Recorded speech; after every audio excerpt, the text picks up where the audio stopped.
Amy Jacober, I would love to hear from you, what you represent, the group that you represent, a little bit about your background, please, ma'am. Sure. So my name is Amy Jacober. I'm also Pastor Amy. And depending on where you meet me, sometimes I'm Dr. Jacober. I'm also a professor.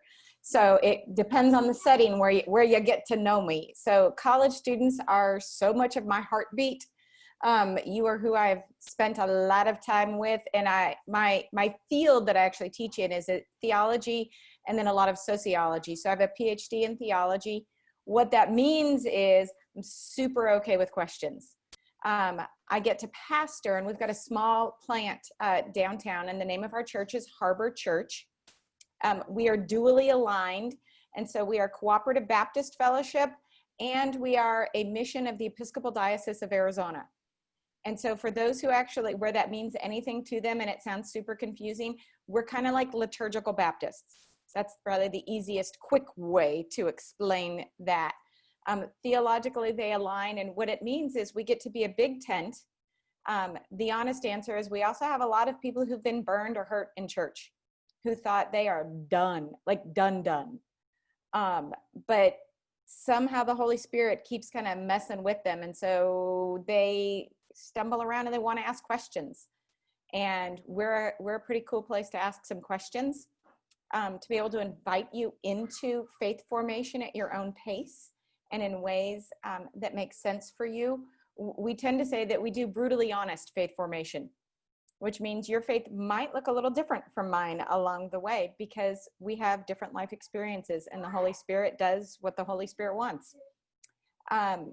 If I were going to kind of describe kind of part of what ends up happening, and a core value for us is we say that we need to not forget to gather, because left to our own devices, we kind of go down some pretty dark rabbit trails. So in the book of Hebrews, chapter 10, it says, don't forget to assemble together because we need each other to spur each other on to love and good deeds. And we take that seriously. It means we gather regularly, because when we isolate and we can kind of spin down pretty dark places ourselves.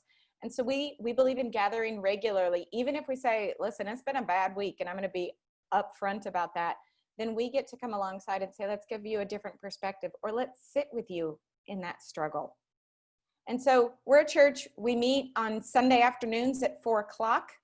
We are also doing a book study. Now, in non-COVID life, we do those in person, and we actually have a separate one for college age and young adults.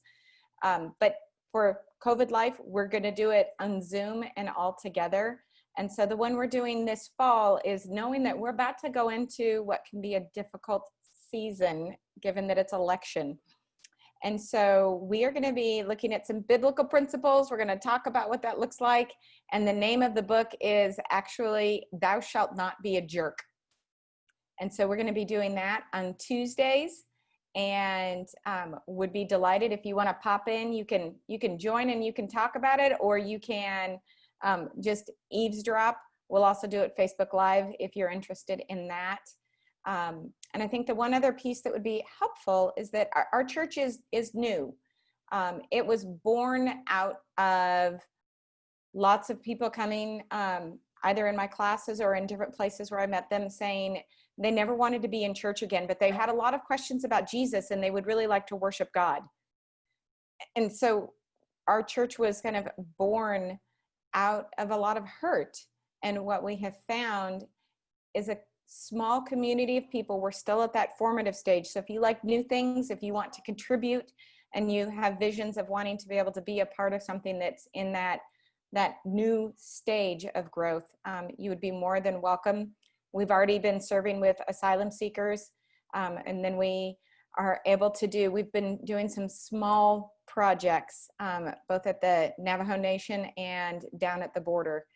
So you are welcome. It's a pretty cool place to be, and we've got a wide variety of people as we planted intentionally multicultural